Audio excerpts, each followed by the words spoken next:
La responsabilité sociale des entreprises, on en entend beaucoup parler, mais on ne sait jamais vraiment tout ce que ça recouvre, tout ce que ça implique, et puis surtout comment ça se matérialise au quotidien. Alors restez bien avec nous, chers amis, puisque voici l'agence Quadrature, spécialiste justement de l'accompagnement des entreprises sur ces questions, et son fondateur et dirigeant est avec nous. Bonjour Pascal Fontenot. Bonjour Loïc. Alors racontez-nous d'abord pour qu'on vous découvre un peu mieux ce qui vous a amené à créer cette agence.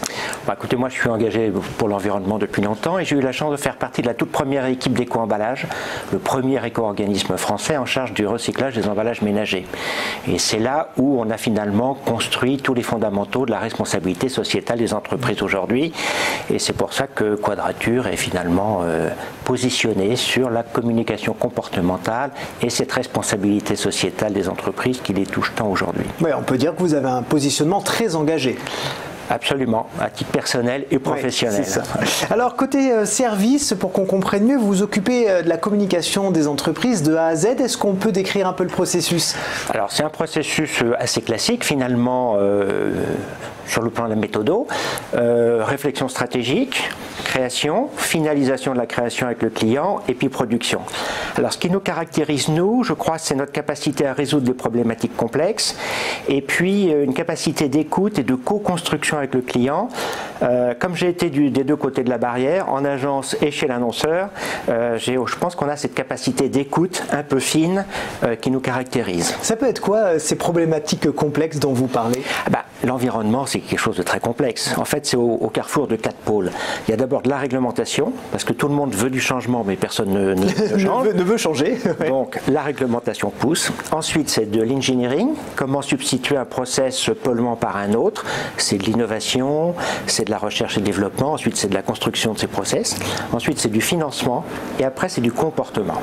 Voilà. Donc, vous voyez que c'est assez complexe, finalement. Justement, c'est ça la responsabilité sociale de l'entreprise dont je parlais et dont je disais qu'on ne sait jamais trop ce que ça recouvre. Alors, il y a le volet environnemental. Est-ce qu'il y a autre chose? Il y a 3 piliers. Alors, déjà, la responsabilité sociétale de l'entreprise, c'est la prise en compte et l'anticipation de ses décisions sur les 3 piliers que sont l'environnement, le social-sociétal et l'économique. Voilà, c'est ça.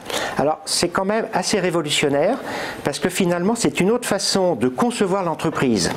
Schématiquement, on pouvait dire qu'avant, l'entreprise recherchait le profit à court terme pour ses actionnaires. Aujourd'hui, c'est plus le cas. Aujourd'hui, l'entreprise est beaucoup plus qu'un acteur économique. C'est un acteur de la société qui participe à la transformation de la société. Et donc, les entreprises aujourd'hui recherchent leur raison d'être pour être utiles à la société. Donner du sens, en fait, à leur action. Voilà, donner du sens à leur action parce que les clients et les consommateurs recherchent du sens. Et vous savez qu'aujourd'hui, près d'un consommateur sur 2 a cessé d'acheter un produit d'une entreprise qui les a déçus. C'est beaucoup. Donc, vous voyez que le risque, il est là. Ouais. Et ça va peut-être aller de mal en pis, je dirais, puisqu'aujourd'hui, on voit des gens qui prennent des décisions drastiques dans leur quotidien, ne plus manger de viande, etc., parce qu'ils ont vu une entreprise qui traitait mal les animaux. Donc, ça peut aller loin. Alors, en fait, ça peut aller très vite, parce que les milléniums, c'est la première génération qui va consommer différemment de ses parents. C'est pour ça qu'on pense qu'il y a un certain nombre de marques qui sont véritablement en danger.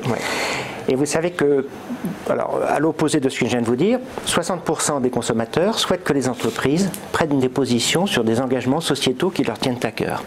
Donc on voit bien que l'entreprise a un rôle dans la société qu'elle doit assumer.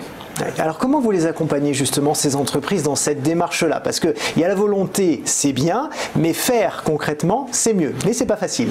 Alors vous avez raison, parce que tout le monde parle de RSE, mais ça reste quand même un peu abstrait et ça inquiète un peu. Alors nous, on a une démarche pour accompagner les entreprises en 3 étapes. On fait le diagnostic, on structure et puis ensuite on amplifie. Ce qui est important, c'est d'abord de rassurer le client et de lui dire que finalement, sans le savoir, il en fait déjà. C'est vrai que dans le domaine de l'environnement, il a souvent pris des décisions. Dans le domaine du RH, évidemment aussi. Et puis, donc nous, on va partir de ce qu'il a fait et on va essayer d'amplifier, de structurer, de lui donner une colonne vertébrale. Alors c'est là où nous, on a une vision qui nous caractérise. C'est que nous, on pense que ce qui est important, c'est la vision stratégique de la RSE par rapport à la vision tactique. La vision tactique, c'est je prends des décisions ponctuelles et d'opportunités. Un mécénat, une fondation, une ruche sur un toit, bon, ça c'est bien, c'est généreux, mais c'est pas ça la vraie RSE. La vraie RSE, elle impacte votre modèle d'affaires et c'est à ce moment-là qu'elle va vous aider à faire mieux ce que vous faites déjà bien.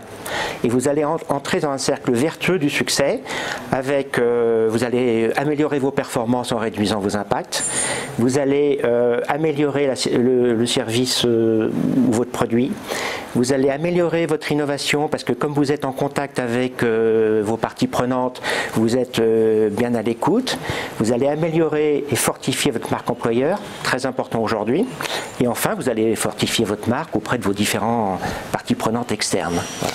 Vous travaillez également sur la communication comportementale, ça consiste en quoi? Alors la communication comportementale, on repose sur des leviers d'activation différents de la pub.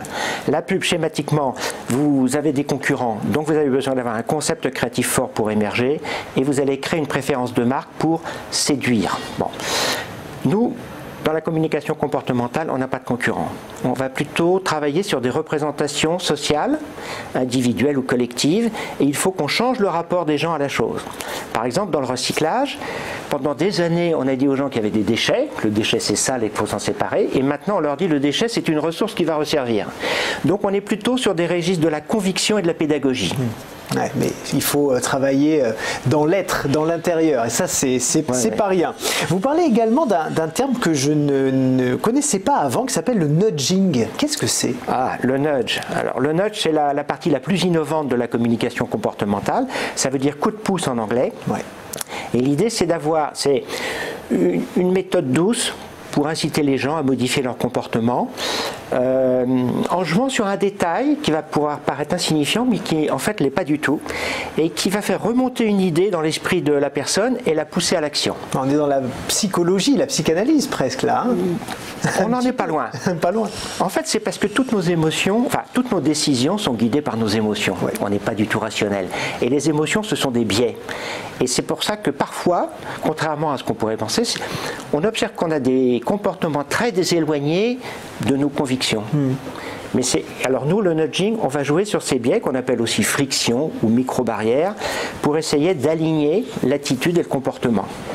Au début d'année, vous vous êtes rapproché de l'agence Change ou Change. Oui. Qu'est-ce que ça a changé pour vous? Alors, ça change beaucoup parce que Change, c'est une agence indépendante positionnée sur la bénévolence, donc la bienveillance des marques. Et Patrick Mercier, son fondateur, a eu l'intuition avant tout le monde que le rapport aux marques allait changer. Alors, entre la bienveillance et la RSE, il y a un cousinage fort. Et en fait, ce rapprochement est stratégique parce qu'on pense qu'on rentre dans une nouvelle étape de la RSE. Concrètement, il y a une première étape où les entreprises faisaient assez peu en RSE et communiquaient beaucoup, le greenwashing. Ensuite, il y a une deuxième étape où elles continuaient de faire beaucoup en RSE puis elles ne voulaient plus du tout communiquer parce qu'elles s'étaient fait taper sur les doigts. Et maintenant, on pense qu'il faut continuer de faire et de faire savoir. Donc, c'est une façon d'amplifier et de donner de la visibilité aux actions RSE des entreprises. Alors, pour conclure cette émission, est-ce que vous avez un grand message à adresser aux entreprises pour leur dire « Allez-y, mettez-vous dans une démarche de RSE, ça vaut le coup ». Alors, la RSE, ça fait gagner de l'argent, ça n'en fait pas perdre. Il y a beaucoup d'entrepreneurs qui pensent que, voilà, non. C'est vraiment aujourd'hui un enjeu de business et de pérennité pour les entreprises. C'est vraiment important. Eh bien, merci beaucoup Pascal Fontenot d'avoir été avec nous ce matin. Merci. Je rappelle que vous êtes fondateur et dirigeant de l'agence Quadrature.